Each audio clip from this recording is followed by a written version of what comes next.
Welcome to Books in Five, where we are interviewing the authors of recently published books on relevant topics. I'm very excited about my guest today, as there is no one better to talk about this subject. Ben Kaplan has been on the ground of the Canadian cannabis industry, and he's seen firsthand how it has developed to where it is now in the present day. I'm so glad you can join us today, Ben. Please tell us the title of your book and a little bit more about your background. Okay. Well, hey, my name is Ben. Thanks super much for having me on your show. This is awesome. My book is called Catch a Fire, The Blaze and Bust of the Canadian Cannabis Industry. And I'm a longtime journalist. I was an editor at GQ and a staff writer at New York Magazine. Then I moved to Canada and I worked at the National Post for 7 years. And now I'm a co-founder of Kind Magazine and I'm the owner of iRun. And I write for a lot of different places too, the Globe and the Toronto Star and Toronto Life. Great, Ben. Let's move into question number one.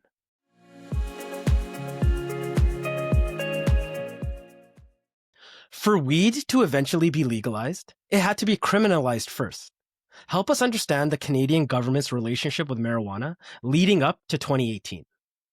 Well, yeah, I mean the drug laws in Canada really imitated what was happening elsewhere in the world. These were like cannabis was made illegal in Canada before it was really even popular up here. So we didn't have much weed here when we made it illegal.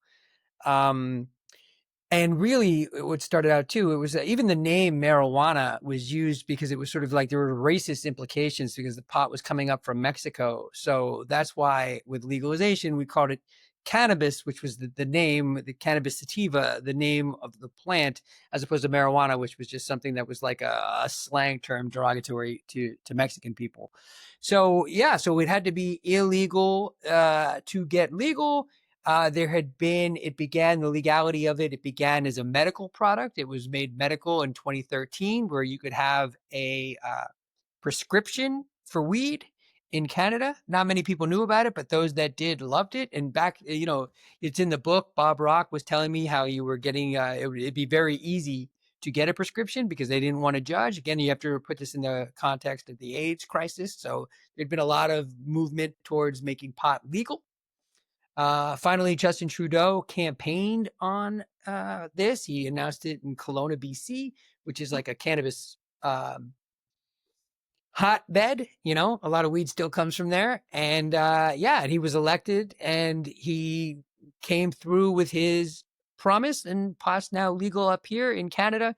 And it's not legal in many places around the world, but that is changing and more places are getting online. You talked a little bit about the medical aspect of marijuana and the Canadian government's relationship with it. Can you talk a little bit more about this? We got about 2 more minutes with this question. About the medical? Yeah. Yeah, So, I mean, so the medical industry was really interesting, and you got to understand that people were getting involved with cannabis in Canada as a medical product. The idea being that this could be a sleep aid or it could help people stimulate their appetites, things of that nature. And that was still a revolutionary concept. Back in the day, recreation was nowhere.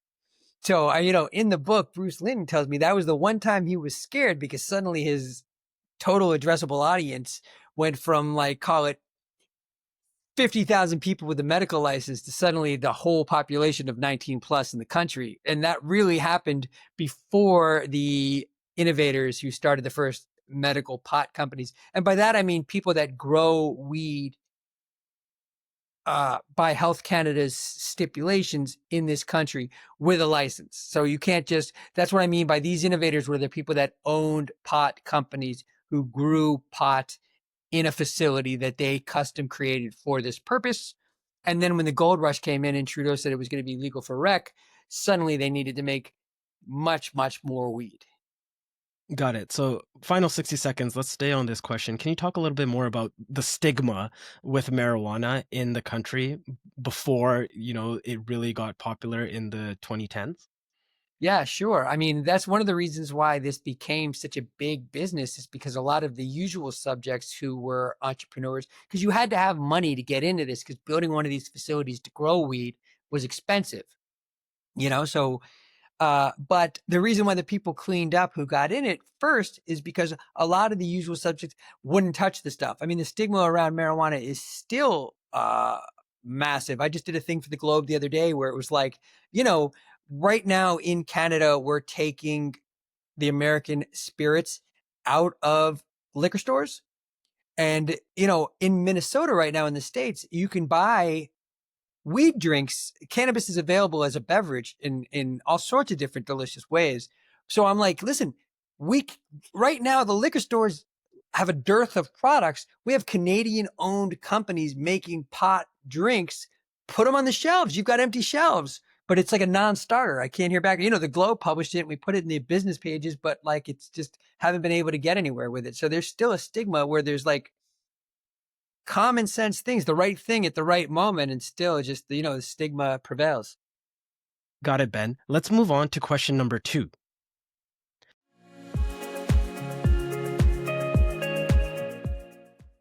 You showcase the hard-charging individuals who are looking to cash in on the legal market. Can you tell us more about their mindset, their history, and their entrepreneurial spirit? Yeah, I mean, these guys were a lot of, wow. One person said it really well that said, we're the risk takers having the time of our lives. Because working in weed wasn't the same thing as working in widgets. There's a certain somebody because of the stigma and because of an intoxicant. I mean, I'm sure, working in alcohol probably has some of the same associated behavioral. You have to be somebody willing to work in vice, and I think that would attract certain people. It's not orange juice, it's pot, so there's a stigma attached to it. Also a certain lifestyle, but these were people who were willing to invest, who A, had large sums of money, and B, were able to sort of take a flyer on a new industry that really hadn't been done anywhere, because there's even to this day, we're the only G20 country, Canada, with federal legalization. I mean, the only other country that had it was Ecuador. Yeah, so let's look into the histories of the two individuals you really focus on, which is Bruce and Terry. Who are they, and what is their history?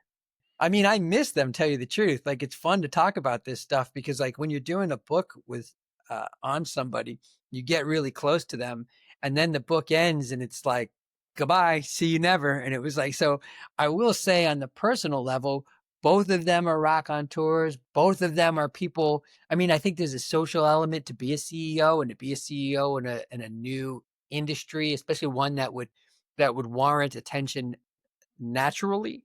So there's a certain gregarious to them. I never went to business school. I'm a sort of a storyteller, not a finance whiz, but I found that, listening to them and understanding how they run their companies and understanding profit margins and understanding their visions and understanding how they would export and understanding how they would drive attention and keep the narrative moving and do all of these things. I found them fascinating individuals. A lot of people, they have their critics that they went too fast too soon. I mean, they both subscribe to this move fast and break things, or ask permission later.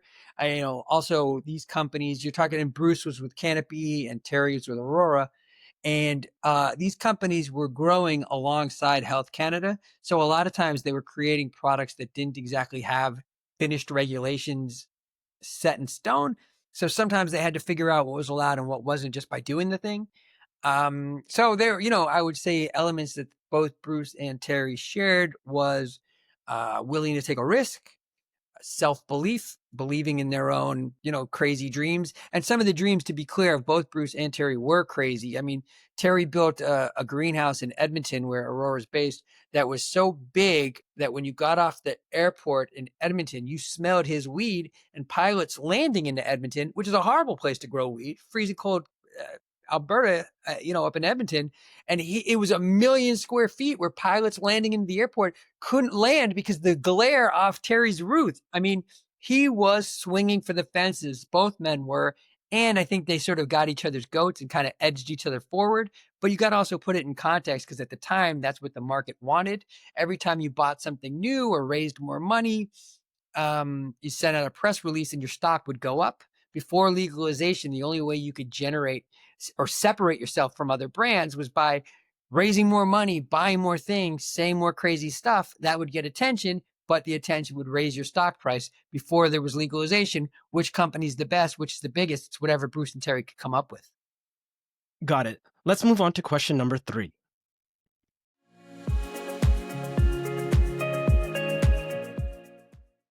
Your book highlights the importance of Justin Trudeau's leadership and his election promise during the 2015 election to make Canada the cannabis capital of the world. What was taking place in policy circles and their relationship with the industry as October 17th, 2018 approached? Oh, this is a fun question. So, the cannabis file really, yeah, I mean, it brought a lot of the Senate together and Parliament together, and it had to bring people out. And Andrew Leslie ended up spearheading a file, and he was the general who said, more tooth, less tail in our military. So, different people got involved, and Bill Blair, the former Toronto police chief, was involved, and all of these different people. But it was sort of like Trudeau said, "This is what we're doing," so you had to get in line.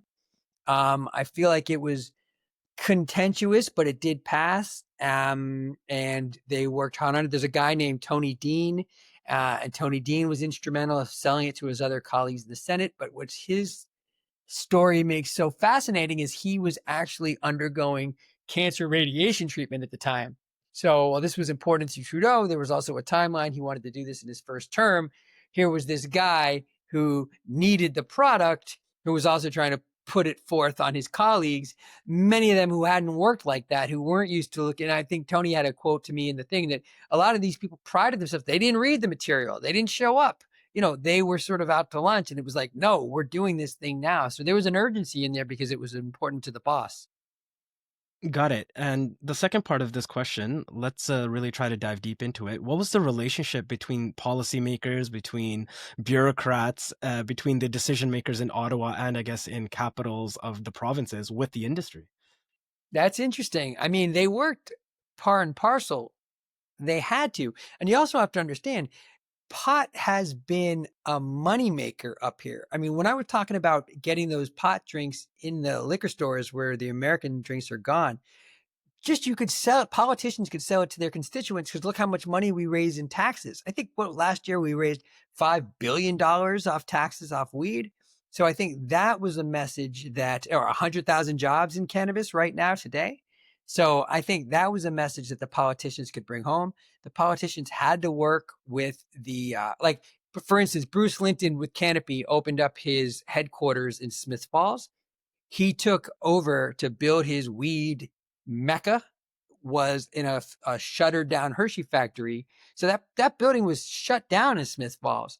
So Linton opening up Canopy, and the mayor welcomed him in with open arms. These were jobs, and these were good paying jobs. They were hiring engineers. They were hiring manual labor workers. I mean, they needed hands to grow pot. So a lot of the local politicians liked these guys because they were bringing a new industry into town. But don't get it wrong, the stigma still subsisted. And there was one of the medical companies, what was it called? I mean, it doesn't matter, but he describes in the book about them going to Metrum is the name of the company. And they went to a town preaching just that. We're going to bring in jobs. We're going to bring in money. There's going to be taxes. We're going to build new things. And they were like, get out of here. They were booed right out of it was at a hockey arena, and they were booed out of the hockey arena. And ironically, the hockey arena was across the street from a liquor store. So they say, they didn't have a problem with the liquor store, but the pot, it was deemed unconstitutional. So, by that hand, some got it, some didn't. But by and large, I think this was seen as a net positive. Got it. So our final minute with this question, and let's stick on the policy frame here. What was the pushback? Was there any pushback from within the Trudeau circle or from the opposition? Yeah, I mean, for sure. I mean, a lot of Julian Fantino said legalizing pot was akin to legalizing murder.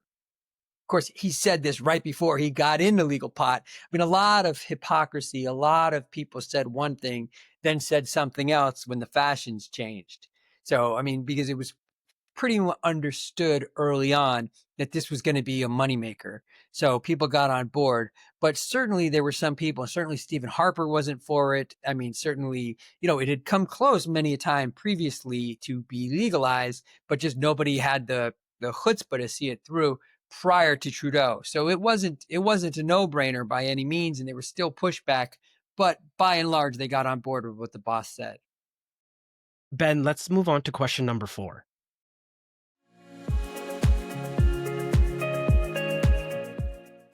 Well-known celebrities and wealthy financiers play a crucial role in the story you are telling. Can you detail the connection between those with money and those with influence as the industry transformed?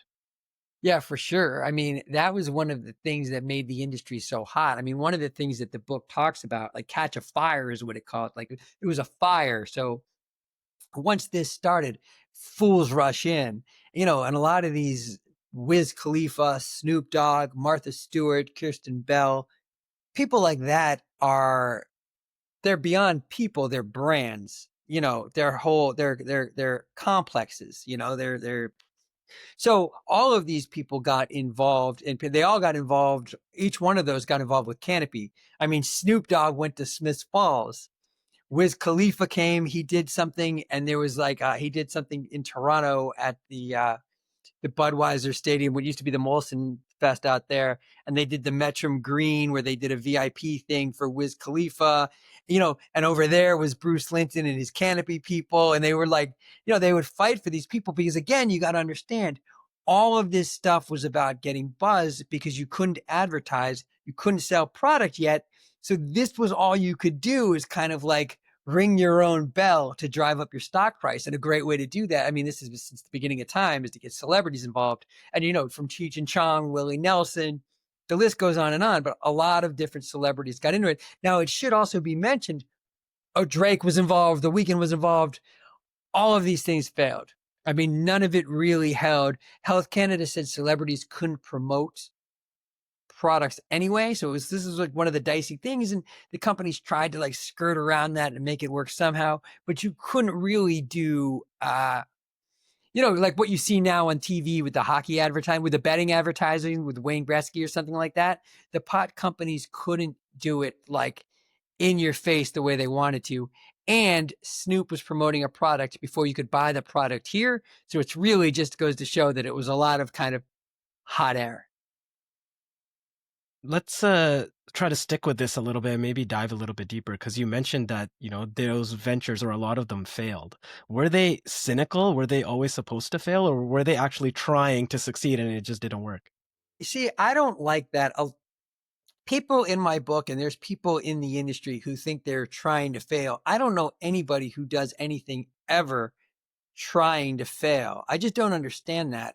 I mean, and with the characters who I got to know, because at one point somebody says that Bruce must have known what he was saying was never going to happen. And he must have known that the whole thing, he was hoodwinking investors, but I don't think so. I think he believed what he was saying and he made others believe it. And not that I'm a defender of the industry because I'm not, but I'm just saying a lot of them say, and a lot of things that have come to pass, like Bruce said that thing about the pot drinks, for instance, when we were at a steakhouse doing one of our interviews, he was like, look around here, all of these people, they're going to be drinking marijuana drinks, not alcohol. It's less calories. They're not going to have a hangover the next day. Why wouldn't you? And pot, we're used to having human beings are used to drinking their intoxicants. Smoking is very out of fashion, but why wouldn't you have a weed drink? Now in Minnesota, we're seeing that their restaurants do have pot drinks and people are doing it and it's beginning to come to pass. It's just that, Bruce was fired when he took the Constellation $5 billion. He was fired because he was spending so much money before the things he was trying to do that the laws could catch up with him. So a lot of what they were doing, it hasn't come to pass, but it's still proving itself out. So I don't think his theories were wrong. He just maybe did too much too quickly, spent too much money. And the laws couldn't catch up to it. But I still maintain if this is a Health Canada approved product and you're in a place where people are of age buying one Health Canada approved project, why would you not be able to buy the other one? I mean, the only reason for that is stigma. If I'm not talking about lighting a joint at the keg, I'm talking about having a drink of a champagne weed wine. Got it. Our final minute with this question, and let's stick with this fact that the industry transformed. How did the traditional players feel about this? Were they, uh, I don't want to say angry, but did they miss out, or They were were they scared. they Are were you talking scared? about, Yeah, yeah, you're talking about like cigarette companies or liquor companies, whatever. They were yeah. scared because everybody was saying Deloitte did a famous report. One of the things that fueled all of this is Deloitte did a famous report where they were like, the cannabis industry is going to be a $21 billion industry. It's going to be bigger than wine, spirits, and beer. Okay. All those combined wasn't going to equal pot. And you could say anything before legalization because they're basing this stuff on like, there was nothing to compare it to because it hadn't been done before. So we didn't know, and we still don't know. See, we still don't know when CBD, you have to, in Canada, you have to buy CBD in a pot dispensary. But in the States, and my mom and sister live in Austin, Texas, you can go to their gym in Austin, Texas and get CBD. CBD is like the non intoxicant molecules in pot. Okay. Eventually you're going to have that here. But for us in Canada to get CBD, you have to go to a pot shop where, my mom and my sister have never been to a pot shop. So perhaps weed is going to be worth what Deloitte projected when there's more point of sales in places where people are at. But people aren't at these spots, even though you say across Canada there's too many pot stores and all you see is pot stores all over the place and half of them are closing. But that said, there's still more Starbucks. You can't, if there was a Starbucks weedachino, obviously these companies would be doing better and they'd be selling more product if it was available in more places. Starbucks maybe is a bad example because it's not age gated, but any Starbucks with liquor, and 7-Eleven has liquor now. And in the States, Circle K sells weed drinks. Circle K is a Canadian company. So it's, there's no reason to think it can't happen up here. And I actually maintain that it's going to happen up here. It's just, it didn't happen in the time frame that these original people thought. And Big Tobacco is a huge investor in these companies. Huge investor. Same with Big Liquor. It was Big Liquor, Constellation Brands, that gave Bruce all that money and eventually fired him at Canopy. Let's move on to our final question.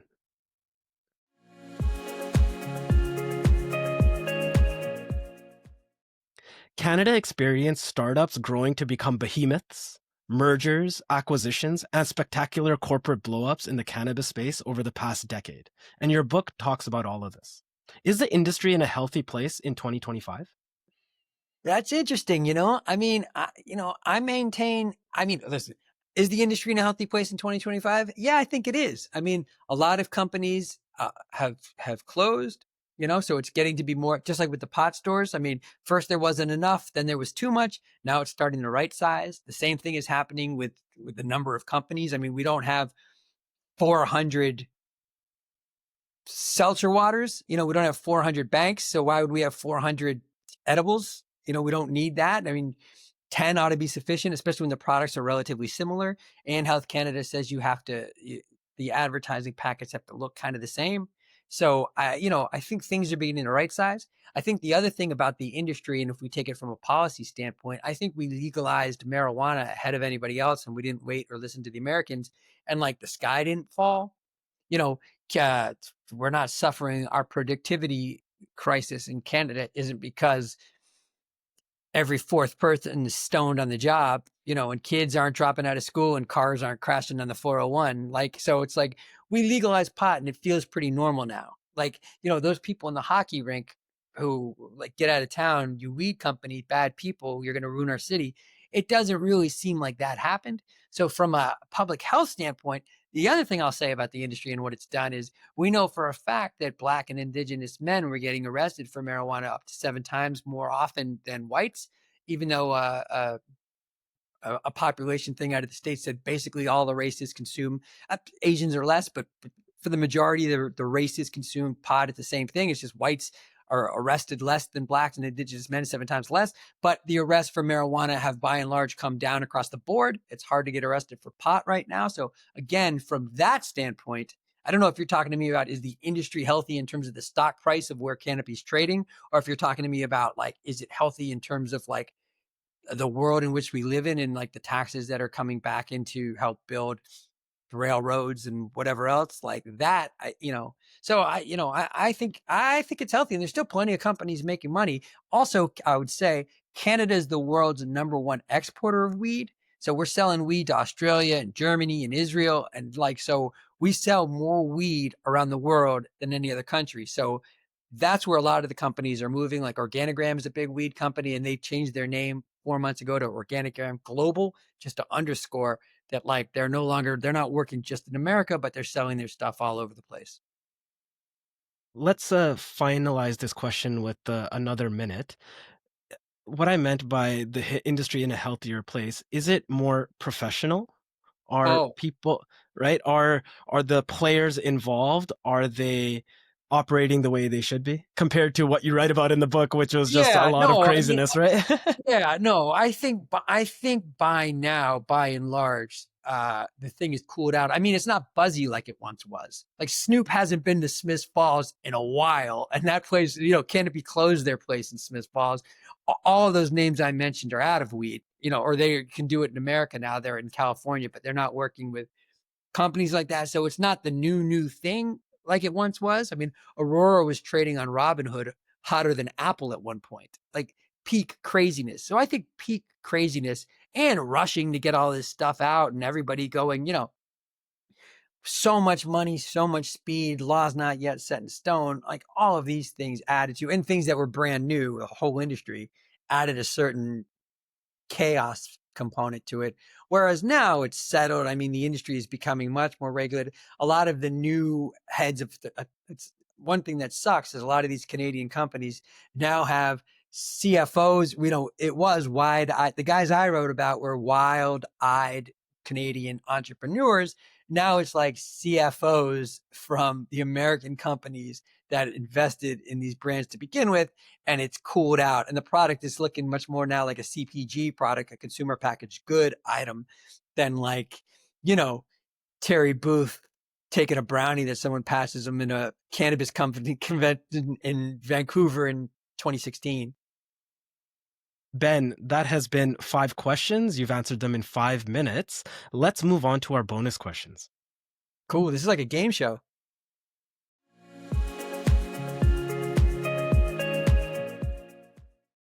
Ben, you've been a reporter and a writer for a long time. How did you get into that?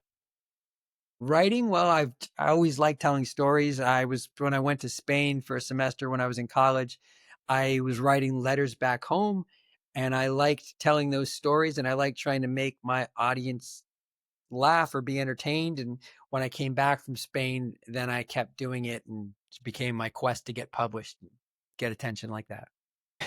It's working, Ben. It's working. Obviously, this book is a major achievement for you, but can you tell us what is another accomplishment that you're most proud of? Well, I definitely have two kids. My daughter's 13. She's going to be 14 in August. And my son is 11. And on Friday, we're going to Kendrick Lamar, me, my son, and my daughter. So it's like I'm obviously that I've got kids and that I'm still healthy. I had cancer last year and I survived that. And, COVID divorce, survived that, still kicking. I got another book that I'm close. I'm close to getting it where I want it to be, just in terms of getting it sold. There's a publisher kicking the tires on me. And so, I want to keep writing books. I want to keep doing things. I'm a marathon runner. I want to keep running marathons and just keep living. I was going to ask you our final question. We usually ask about what are you working on next, but obviously we spoiled that a little bit with this other book. But let's talk a little bit more about your running and marathons because that's a big part of your life, right?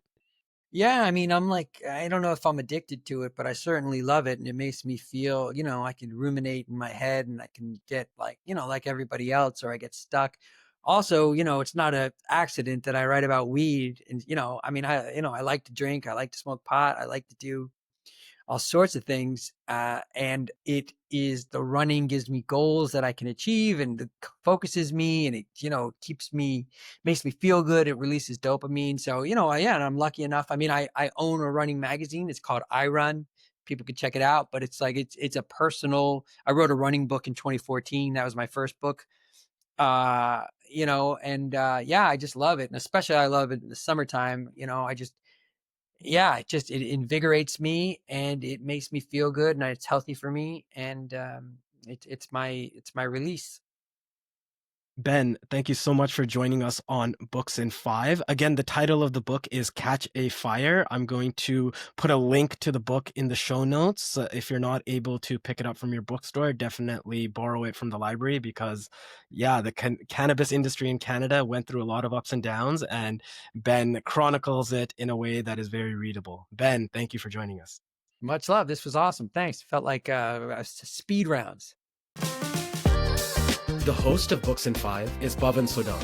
Books in Five is produced in collaboration with Podfather Creative in Vancouver, Canada.